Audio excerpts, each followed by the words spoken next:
Hello my dear students. So आज हम लोग पढ़ेंगे यूरिन फॉर्मेशन के बारे में। लास्ट सेशन में हम लोगों ने इस चैप्टर में ह्यूमन एक्सक्रीटरी सिस्टम को डिस्कस किया कि अगर हम हमारे एक्सक्रीटरी सिस्टम की बात करें तो we have one pair of kidney से निकलते हैं one pair of ureters open होते हैं सिंगल मस्क्यूलर बैग में जो कि इन्वर्टेड पेयर शेप्ड बैग है, दैट इज यूरिनरी ब्लैडर।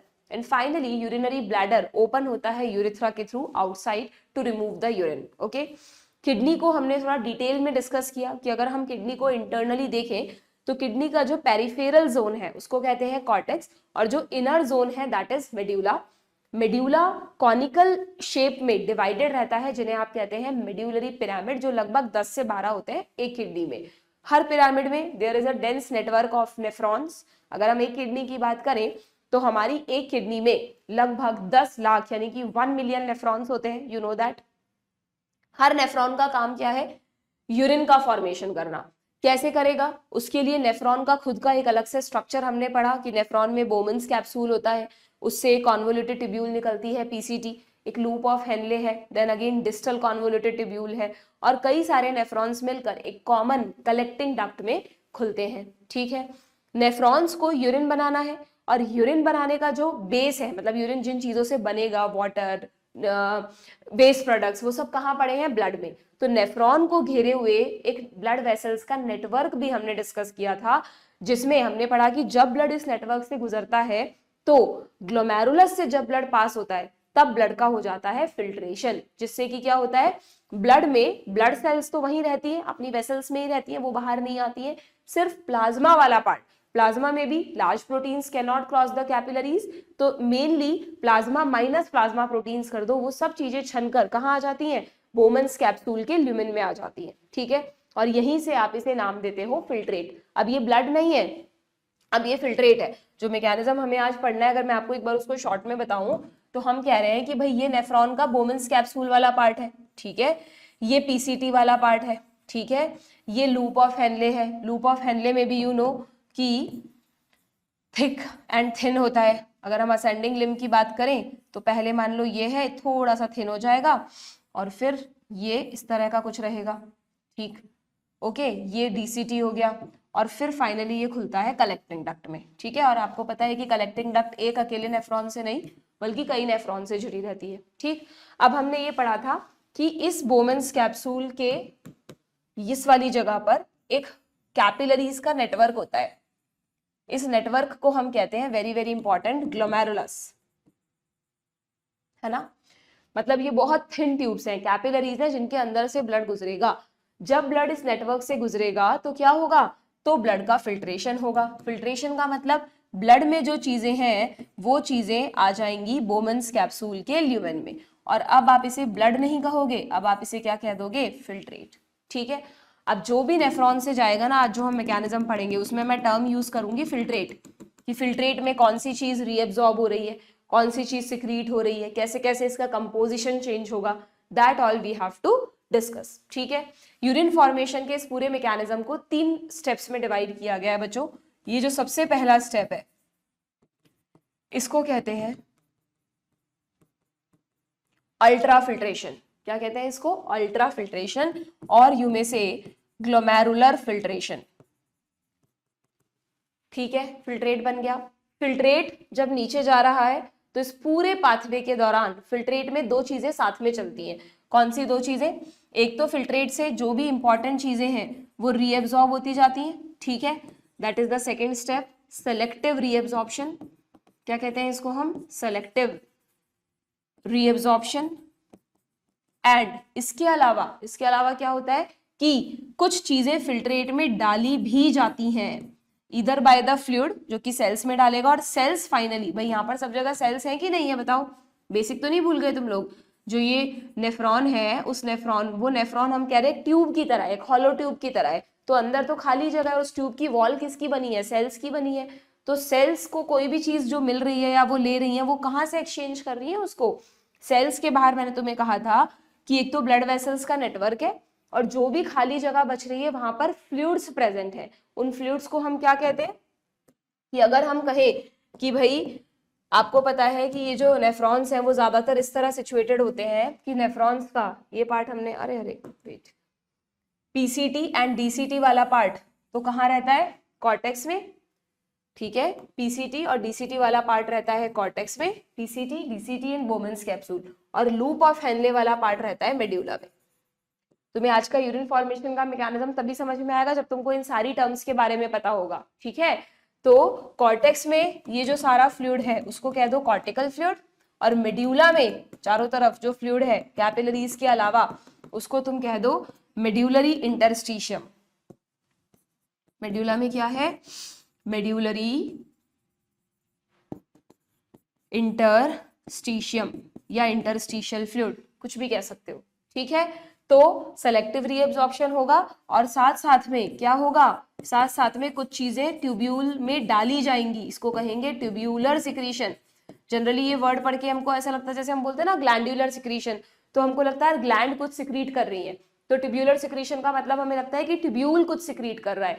तो यस, ट्यूब्यूल सिक्रीट कर रहा है लेकिन बाहर नहीं, अंदर सिक्रीट कर रहा है अपने ल्यूमेन में।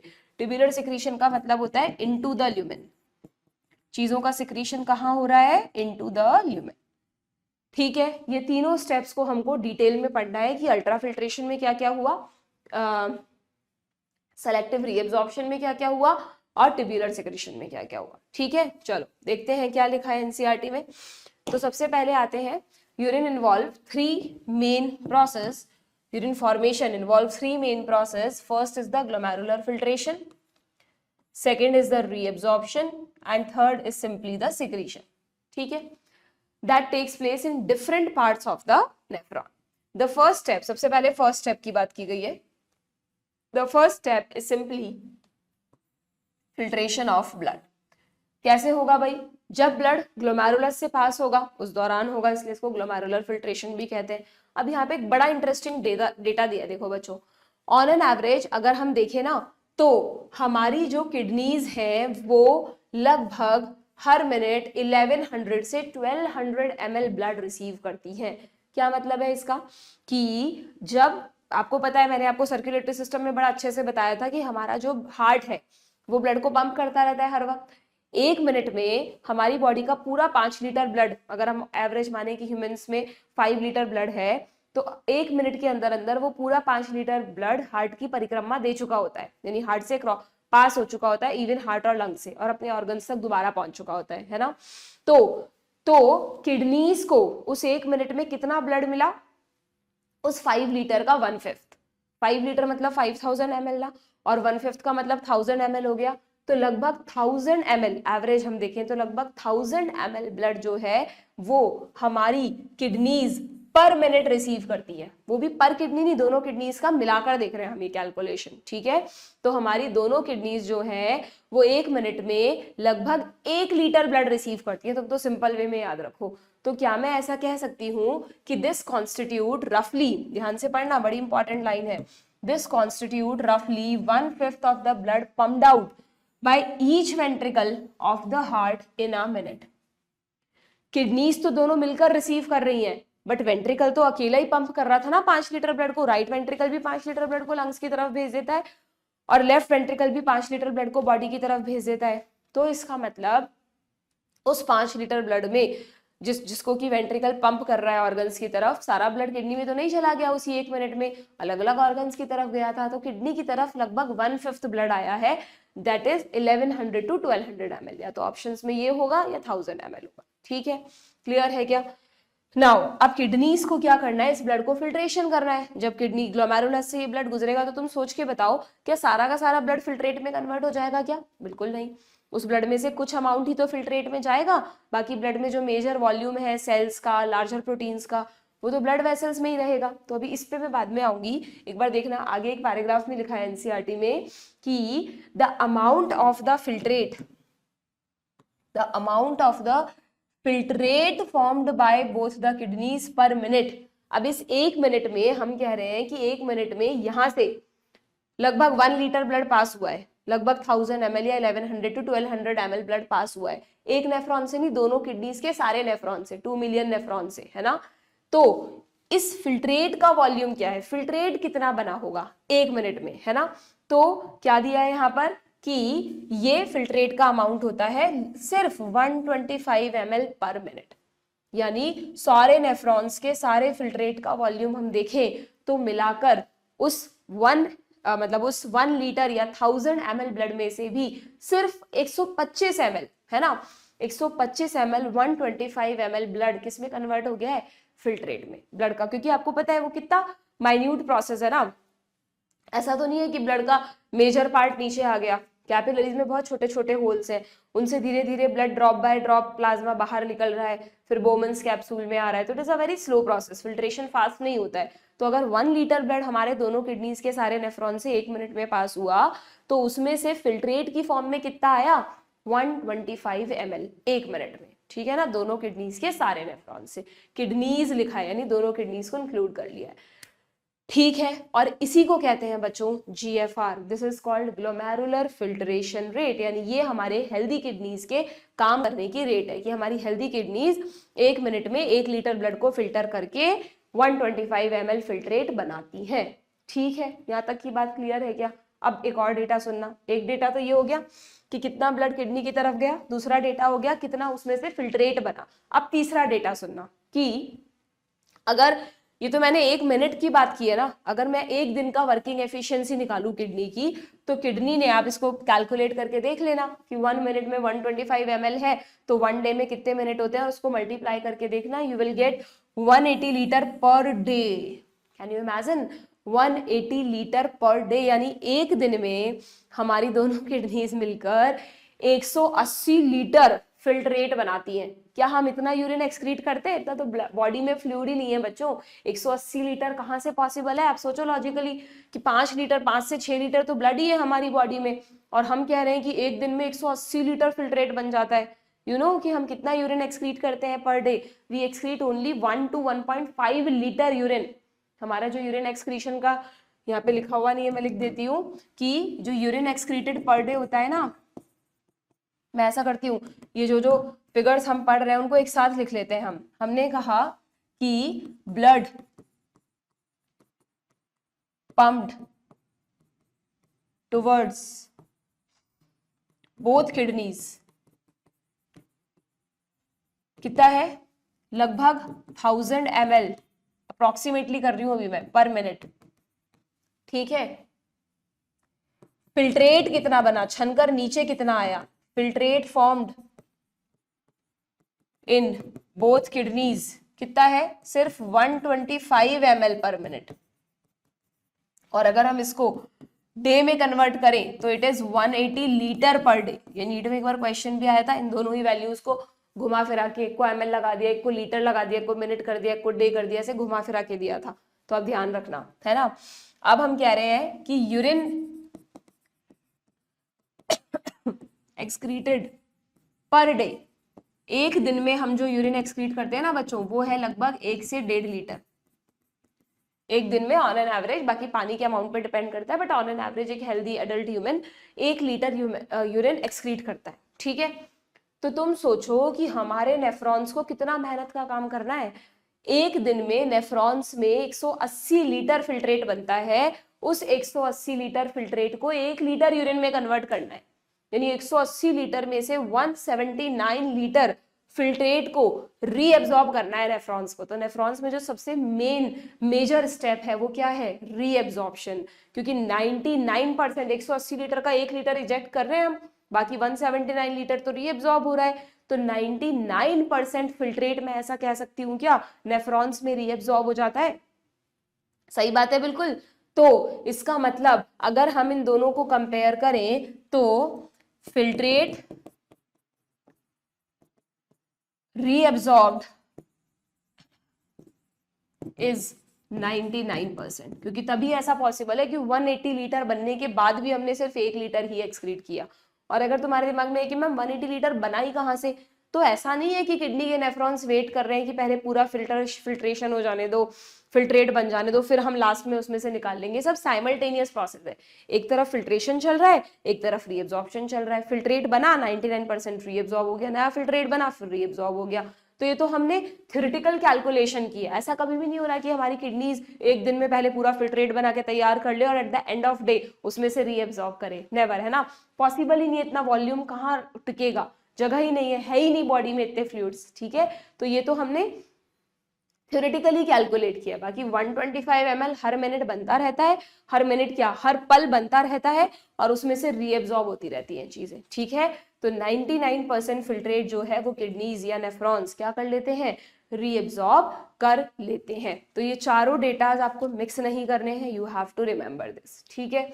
तो व्हाट इज द जीएफआर, इसमें से सबसे ज्यादा क्वेश्चन आते हैं, एक तो इसमें सबसे ज्यादा क्वेश्चन इसी पर आते हैं, इसको कहते हैं जीएफआर, ग्लोमेरुलर फिल्ट्रेशन रेट। पर मिनट पूछ सकते हैं, पर डे पूछ सकते हैं, ध्यान रखना, ठीक है। तो ये क्या है, एक हेल्दी इंडिविजुअल की जीएफआर है, ओके। देन वापस हम अपने इसी टॉपिक पर जाते हैं। ये देखो ये लाइन यहाँ लिखी भी, अभी हम सेकेंड स्टेप में पढ़ेंगे कि if we compare the volume of the filtrate formed per day with that of the urine released, it suggested that nearly 99% of the filtrate has to be reabsorbed by the renal tubule, ठीक है। But this we'll study in the second step, selective reabsorption. Reabsorption के वक्त ध्यान रखा जाता है कि किसका करना है और किसका नहीं, इसलिए इसको मोर अप्रोप्रिएटली सेलेक्टिव रीएब्जॉर्प्शन कहेंगे, ठीक है। और यहाँ पर थर्ड स्टेप समझाया है ट्यूब्यूलर सिक्रीशन, है ना, यस ठीक है। अभी हम क्या पढ़ रहे हैं, अभी हम पढ़ रहे हैं अल्ट्रा फिल्ट्रेशन। अब अल्ट्रा फिल्ट्रेशन में कुछ बातें और समझनी है हमको, देखो। The glomerular capillary blood pressure causes filtration of blood. हम कह रहे हैं कि भाई ब्लड फिल्टर हो रहा है, और वो ब्लड को फिल्टर करने के लिए प्रेशर कहाँ से आ रहा है, कैपिलरीज में ब्लड बह रहा है, तो ब्लड का कुछ अपना प्रेशर होगा, उस प्रेशर की वजह से अल्टीमेटली ये फिल्टर होता है। वैसे यहाँ पर ना कई सारे प्रेशर काम करते हैं, कोलॉइडल प्रेशर, हाइड्रोस्टैटिक प्रेशर, फिर उनको प्लस माइनस करते हैं, तब जाके ये इफेक्टिव प्रेशर निकलता है, बट वो पार्ट नहीं है एनसीईआरटी में, और आप पूछते भी नहीं है, ठीक है। बस तुम तो ये याद रखो कि कैपिलरीज में जितना ज्यादा ब्लड प्रेशर होगा उतना ही फिल्ट्रेशन तेजी से होगा। अगर कभी भी बॉडी को लगता है कि यार फिल्ट्रेशन रेट कम हो गई है किसी भी वजह से, बढ़ाना है फिल्ट्रेशन को, तो कुछ ऐसे केमिकल्स रिलीज होते हैं जिसकी वजह से ब्लड वेसल्स कॉन्स्ट्रिक्ट करें, कॉन्स्ट्रिक्ट करेंगी तो प्रेशर बढ़ेगा, प्रेशर बढ़ेगा तो जीएफआर बढ़ेगा, ठीक है।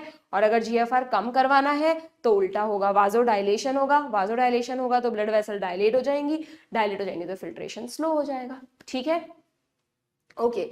अब यहाँ पर एक और इंपॉर्टेंट क्वेश्चन बनता है कि जब ये फिल्ट्रेशन हो रहा है ना, तो ब्लड ने कितनी लेयर्स को क्रॉस किया, प्लाज्मा ने कितनी लेयर्स को क्रॉस किया। तो अगर तुम्हें ध्यान है, जब हम रेस्पिरेटरी सिस्टम पढ़ रहे थे तब हमने कहा था कि O2 CO2 के लिए जो डिफ्यूजन मेम्ब्रेन है वो 3 लेयर्ड होती है। एक तो एल्वियोलाई की खुद की मेम्ब्रेन, एक कैपिलरीज की एंडोथीलियम, और दोनों के बीच का बेसमेंट सब्सटेंस। तो यहाँ पर भी बिल्कुल उसी बेसिस पर 3 लेयर्ड मेम्ब्रेन्स है जो कि जिसको कि ब्लड को क्रॉस करना है। पहले मैं तुम्हें डायग्राम के थ्रू बता देती हूँ। ये देखो, एक मेम्ब्रेन तो तुम्हें पता है, ये इन्होंने क्या किया ना, ऐसे सेक्शन ले लिया, तो कैपिलरीज के आपको सेक्शंस दिख रहे हैं, ट्यूब नहीं दिख रही है, ठीक है। कैपिलरीज के कहाँ गया, सॉरी ये रहा, ये नहीं बच्चों, ये तो हम बाद में डिस्कस करेंगे, इसको अभी मत देखो, ये रही कैपिलरीज, ठीक है, ये कैपिलरीज है। तो यू ऑल नो कि कैपिलरी की वॉल को हम एंडोथीलियम कहते हैं क्या। तो एक लेयर तो प्लाज्मा का जो है उसको, पहली लेयर कौन सी, अगर यहाँ अंदर ब्लड है और ब्लड को छनकर नीचे आना है इस कैप्सूल में, तो ब्लड को कैपिलरी को क्रॉस करना है क्या, तो बिल्कुल एक लेयर तो ब्लड क्रॉस करेगा एंडोथीलियल सेल्स को। देखो यहाँ कितने अच्छे से एंडोथीलियल सेल्स के बीच में छोटे छोटे पोर्स दिखाए, माइन्यूट पोर्स जो कैपिलरीज में होते हैं, ठीक है। ये ब्लड है, ब्लड सेल्स है, ब्लड सेल्स नहीं आ सकती नीचे, सिर्फ ब्लड का प्लाज्मा वाला पार्ट फिल्टर होकर नीचे आएगा, ठीक है। एक लेयर तो इसकी हो गई। दूसरी लेयर किसकी होगी भाई, आपको पता है जहां पर भी कहीं एपिथेलियम होती है वहां पर उसके साथ बेसमेंट सब्सटेंस तो होता ही है। तो यहाँ पर भी इसके साथ ये जो ग्रीन कलर की हल्की सी लेयर बनाई है इन्होंने, उसको तुम बेसमेंट सब्सटेंस मान लो। तो दूसरी लेयर किसकी क्रॉस कर रहे हैं, ये बेसमेंट सब्सटेंस की, ठीक है। और थर्ड लेयर किसकी है, खुद बोमन्स कैप्सूल की। मतलब अगर मैं इस डायग्राम को इजी वे में बनाऊं तो हम कह रहे हैं कि ये बोमन्स कैप्सूल है, और बोमन्स कैप्सूल के चारों तरफ पैरेलल में एक कैपिलरी बना देती हूँ तुम्हें समझाने के लिए। ये एक कैपिलरी बना देती हूँ, ब्लड इसके अंदर है ना। तो कैपिलरी की वॉल क्या है, एंडोथीलियम, सिंपल स्क्वेमस एपिथेलियम, है ना। तो एक तो इसको क्रॉस करेगा प्लाज्मा, इन दोनों के बीच में जो खाली जगह तुमको दिख रही है यहाँ पर क्या है, ए सेलुलर बेसमेंट सब्सटेंस है, उसको क्रॉस करेगा। और तीसरा किसको क्रॉस करेगा, ये समझने वाला पॉइंट है, देखना कि ये जो बोमन्स कैप्सूल की इनर लेयर है, this is outer layer, this is inner layer, इस इनर लेयर में बच्चों बहुत ही स्पेशल टाइप की सेल्स होती हैं जिनको बोलते हैं पोडोसाइट्स। दिख रही है क्या ये तुमको?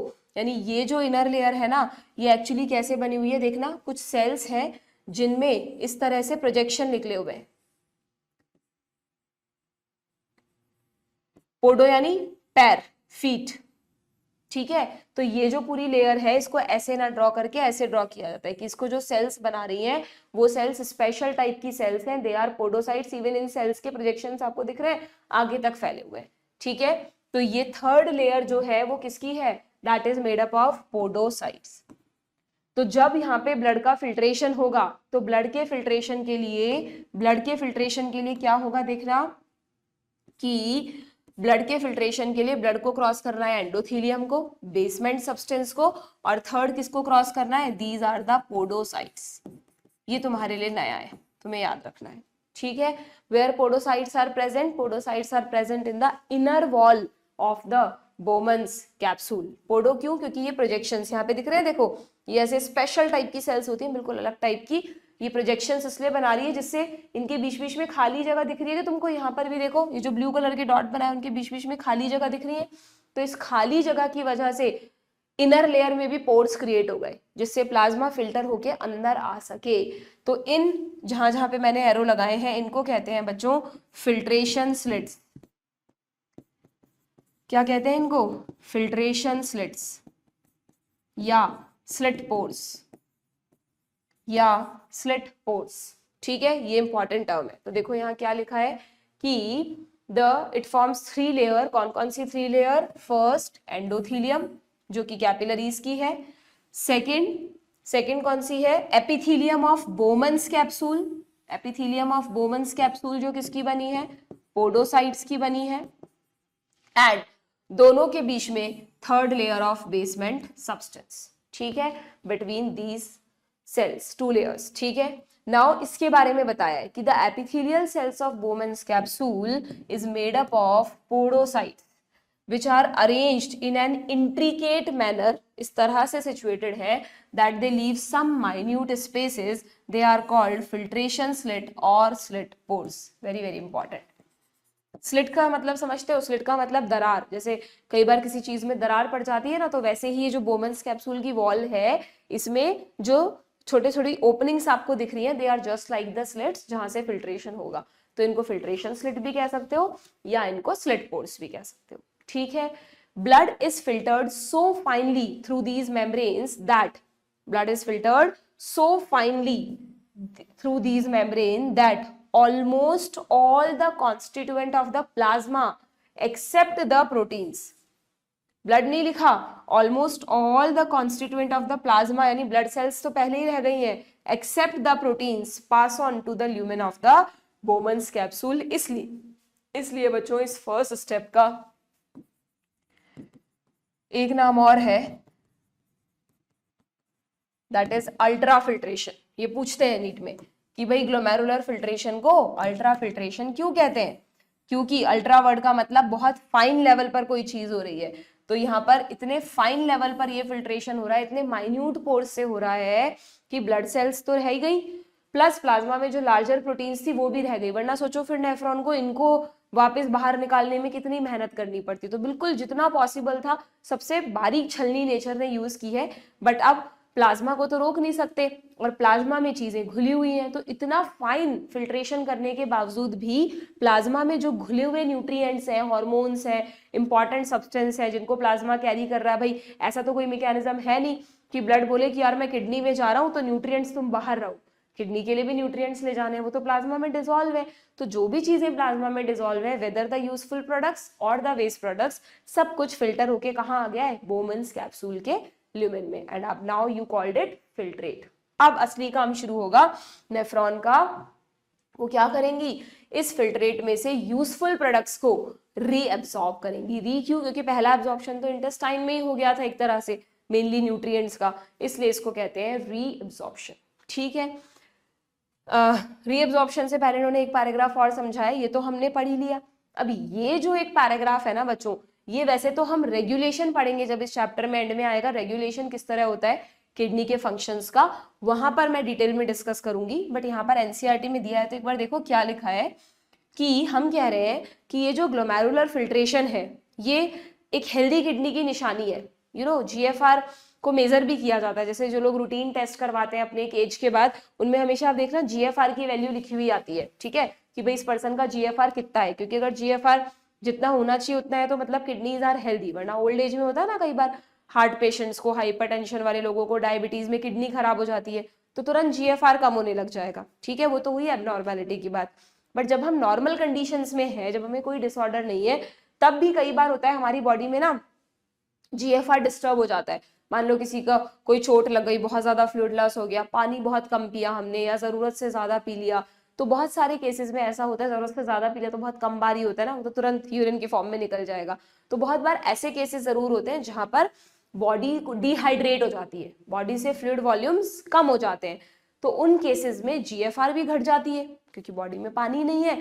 तो किडनी क्या करती है, एक तरह से ब्लड वॉल्यूम कम हो गया तो किडनीज क्या करती हैं, फिल्ट्रेशन भी कम कर देती हैं। बट अगर फिल्ट्रेशन कम हुआ तो फिर वेस्ट प्रोडक्ट इकट्ठे होने लग जाएंगे, तो तुरंत किडनी को सिग्नल देना पड़ता है कि भाई जीएफआर को नॉर्मलाइज करो।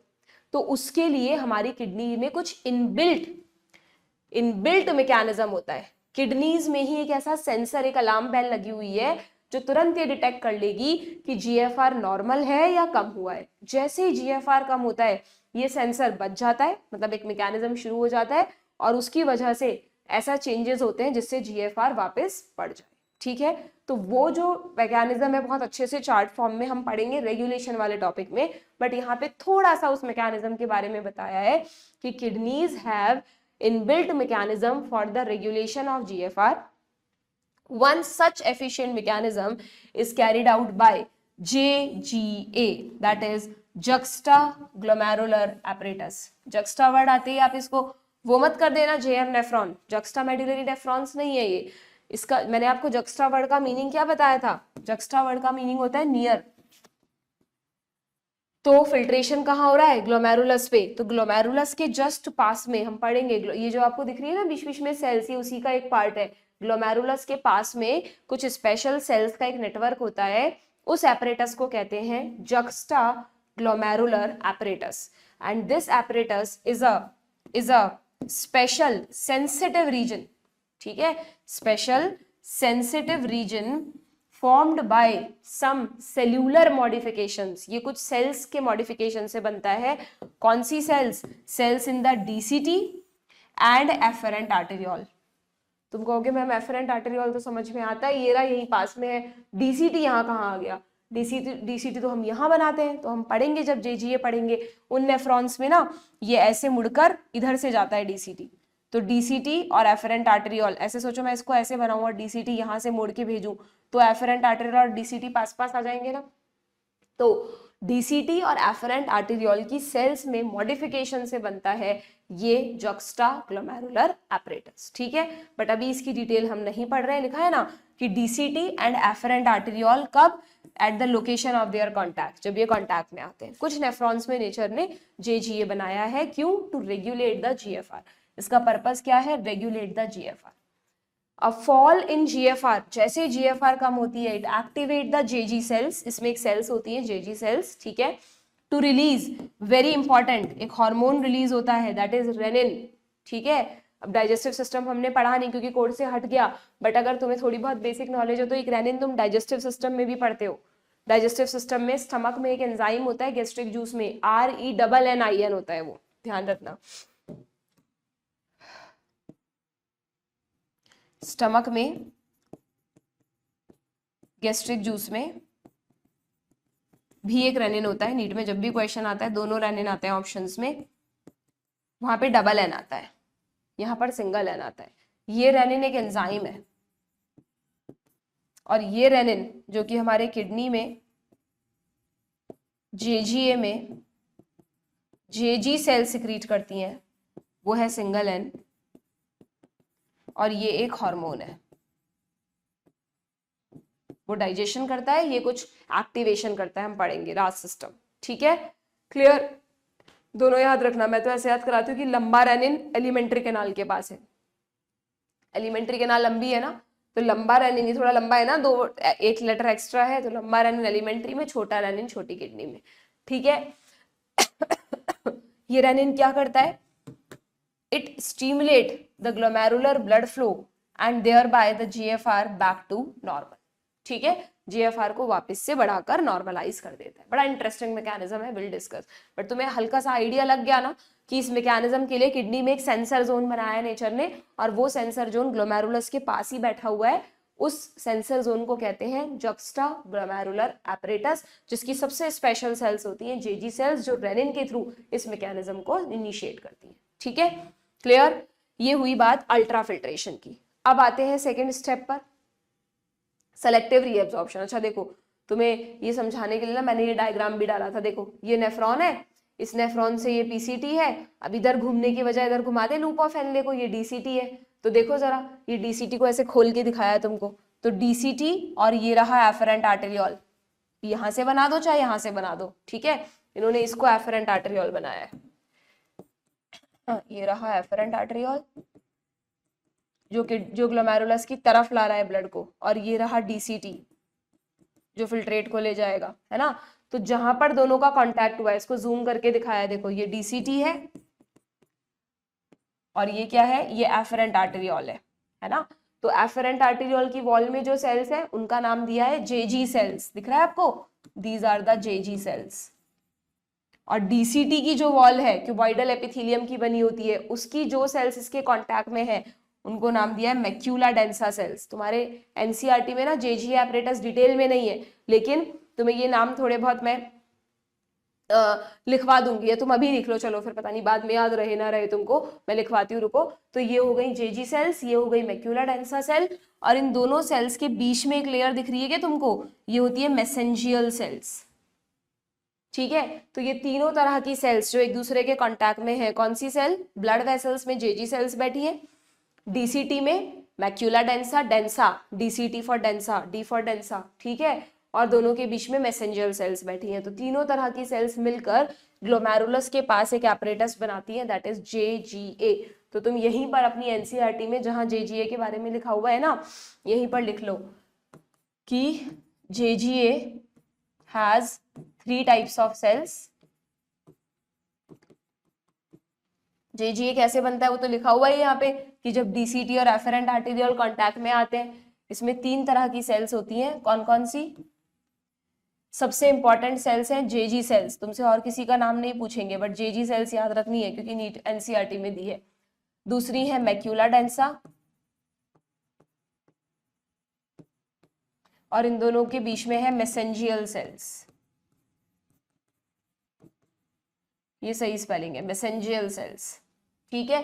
जेजी सेल्स कहाँ है, in wall of efferent arteriole. Densa कहाँ है, इन वॉल ऑफ डीसीटी, और ये है इन दोनों के बीच में, इन बिटवीन। ज्यादातर बुक्स कहती हैं कि मैसेंजर सेल्स का फंक्शन अभी अननोन है, तो इन दोनों का फंक्शन क्या है भाई। एक्चुअली देखो, अगर तुम सोचो कि जीएफआर कम हुआ होगा, फिल्ट्रेशन रेट कम हुई होगी, तो कम फिल्ट्रेट बना होगा।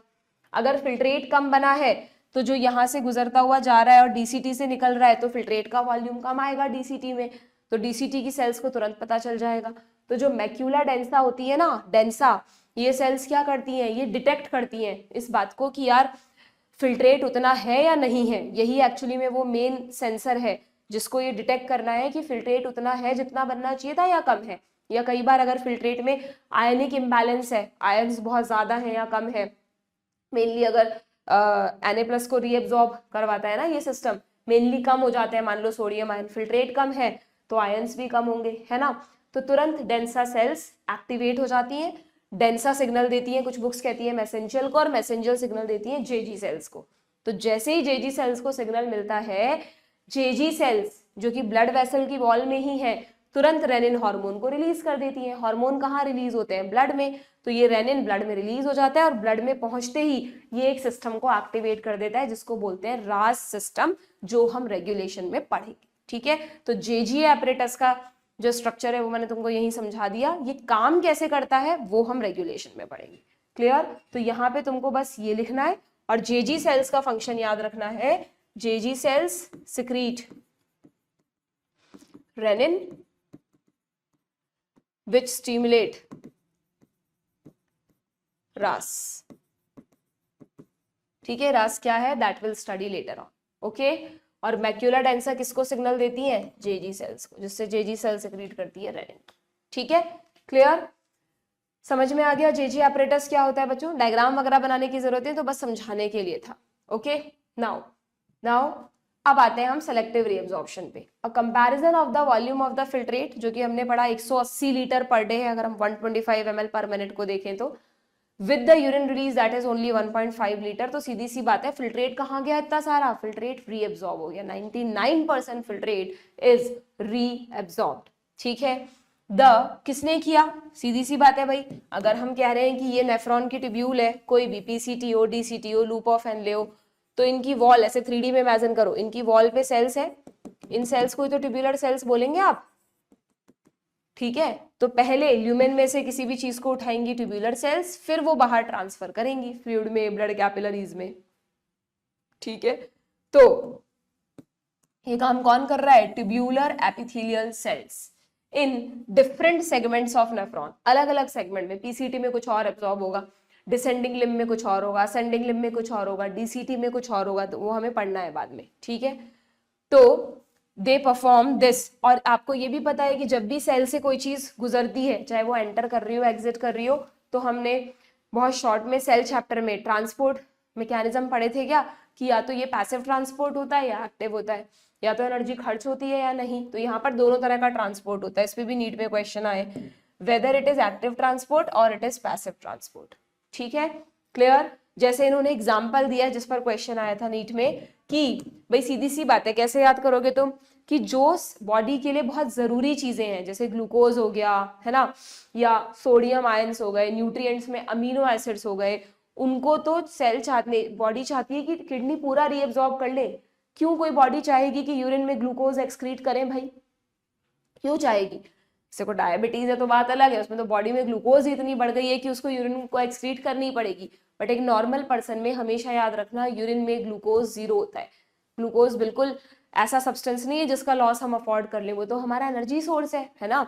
तो हम क्या चाहेंगे कि ग्लूकोज पूरा रीएब्सॉर्ब हो जाए, अमीनो एसिड्स रीएब्सॉर्ब हो जाए, सोडियम आयंस भी जितना हो सके बचा लो, क्योंकि ब्लड के लिए बड़े इंपॉर्टेंट है सोडियम आयंस। ठीक है, तो इन चीजों को तो ट्यूब्यूलर सेल्स एनर्जी खर्च करके भी एब्सॉर्ब करती है, यानी इनको एब्सॉर्ब करने के लिए सेल्स एक्टिव ट्रांसपोर्ट यूज करेंगी। तो एक्टिव ट्रांसपोर्ट किस किस का होगा, glucose, amino acids, sodium are absorbed actively, reabsorbed actively. ठीक है, तो फिर पैसिव ट्रांसपोर्ट किसका होता है भाई, पैसिव ट्रांसपोर्ट के लिए यहाँ पर जब आप ये पढ़ते हो तो आपको कंफ्यूजन होता है, इसमें लिखा है the nitrogenous waste, nitrogenous waste में मेनली कौन है हमारा, urea, are absorbed by passive transport. ये बड़ा कंफ्यूजिंग लाइन है यार, यूरिया का रीएब्सॉर्प्शन क्यों हो रहा है, यूरिया तो एक्सक्रीटरी प्रोडक्ट है, हम तो चाहते हैं कि वो बॉडी से बाहर निकले, ये यूरिया का रीएब्सॉर्प्शन क्यों हो रहा है भाई। माना उसके लिए सेल एनर्जी तो खर्च कभी नहीं करने वाली, बट एब्जॉर्प्शन ही क्यों हुआ यूरिया का, तो आप पढ़ोगे अभी आगे मैकेनिज्म में। यहाँ पे देखो एक डायग्राम है तुम्हारी एनसीईआरटी में, यहाँ पर यूरिया लास्ट में बिल्कुल जब फिल्ट्रेट बिल्कुल कलेक्टिंग डक्ट के एंड में पहुंच गया ना, तो रीएब्सॉर्ब होते हुए दिखाया है, यूरिया को दिखाया है क्या, तो ये यूरिया रीएब्सॉर्ब होता है क्यों, to maintain the osmolarity of these fluids. मैंने तुम्हें कहा ना कि हर जगह फ्लूइड्स होते हैं। ठीक है, मैंने तुम्हें एक कॉन्सेप्ट बताया था कि फिशेज में, कि वैसे तो फिशेज पानी में रहती हैं, पर फिर भी जो मरीन फिशेज है उनको नेचर ने यूरियोटैलिक क्यों बनाया, मोनोटैलिक ही बना देती, पानी में रहती हैं सीधा अमोनिया एक्सक्रीट कर देती, क्योंकि इन फिशेज में यूरिया को बनाना इसलिए जरूरी है क्योंकि यूरिया क्या है, यूरिया किसी भी सोल्यूशन को हाइपरटोनिक बनाता है।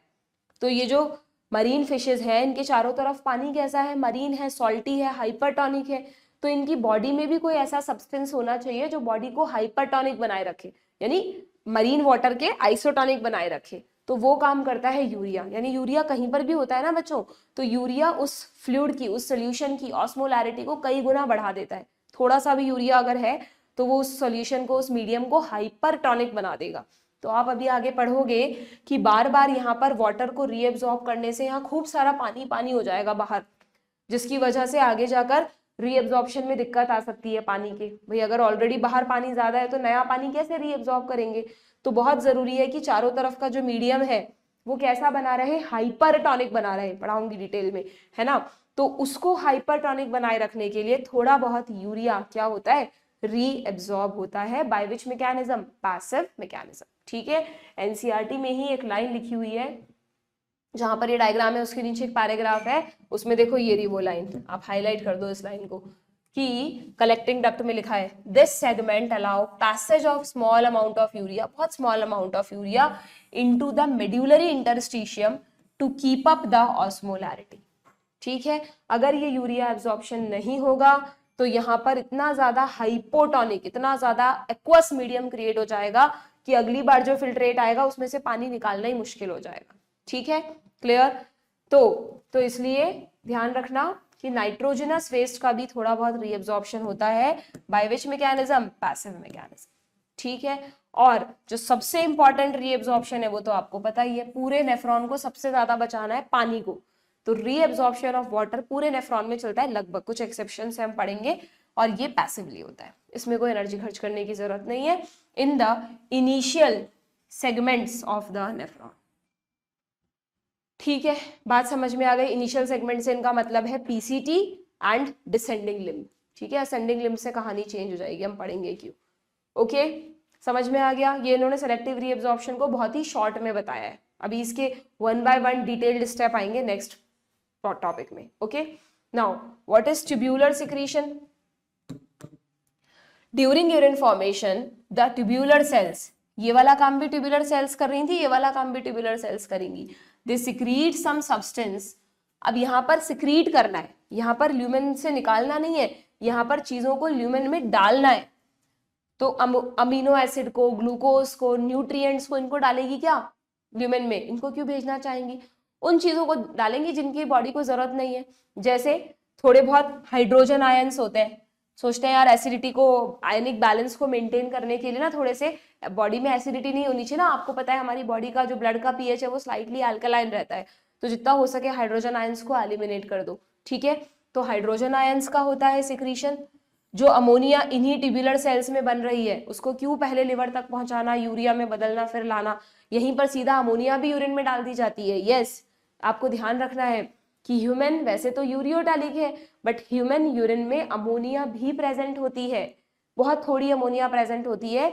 जो यूरिन की स्मेल है ना वो अमोनिया की वजह से ही है। बच्चों नीट में पूछा भी गया था कि ह्यूमन यूरिन की स्मेल किस की वजह से है, तो द पर्टिकुलर ऑर्डर जो है that is due to the ammonia. ठीक है, तो ध्यान रखना ह्यूमन यूरिन में अमोनिया प्रेजेंट है, सिक्रीशन से डाली गई है, और कहीं कहीं पर पोटेशियम आयंस का भी थोड़ा बहुत सिक्रीशन होता है to maintain the cationic balance, क्योंकि हर जगह आप देखना सोडियम आयंस को रीअब्सॉर्ब कर रहे हैं, तो फिर बॉडी में कैटायन बढ़ जाएंगे, तो उसको बैलेंस करने के लिए K+ का सिक्रीशन होता है। ठीक है, तो मेनली 3 चीजों का सिक्रीशन आपको ध्यान रखना है, H+, K+ और NH3। क्या क्या, H+, K+ and NH3। Reabsorption तो बहुतों का होता है, बट जो सिक्रीशन है वो मेनली इन्हीं तीनों का होता है। ओके, ट्यूब्यूलर सिक्रीशन की जरूरत क्यों है, why it is an important step, because इसका मेन काम क्या है, अभी समझाया मैंने तुमको, it helps in maintenance of ionic and acid base balance of the body fluid. ठीक है, ये बॉडी फ्लूइड्स के एसिड बेस बैलेंस को बनाए रखेगा। ठीक है, यहां तक समझ में आ गया अच्छी तरह से। ठीक है, अब इसके बाद का जो पार्ट है ना वो हम लेते हैं नेक्स्ट सेशन में, क्योंकि इसके बाद वाले पार्ट में हम वैसे हमने यूरिन फॉर्मेशन का जो मेन प्रोसेस है वो समझ लिया है, बट इसके बाद के पार्ट में आपको एग्जैक्टली 1 to 1 बताया है कि पीसीटी में किस चीज का रीअब्सॉर्प्शन हो रहा है, किस चीज का सिक्रीशन हो रहा है, कलेक्टिंग डक्ट में क्या हो रहा है ना, लूप ऑफ हेनले में क्या हो रहा है, तो वो हम नेक्स्ट सेशन में डिस्कस करेंगे। ठीक है, आज के लिए इतना ही। जो तीनों स्टेप्स मैंने बताया उसको एक बार खुद अपने दिमाग से सोच समझ के पढ़ना, याद करना, समझना, जिससे आपको ये चीजें लॉन्ग टाइम तक रिटेन रहे। Okay, good bye.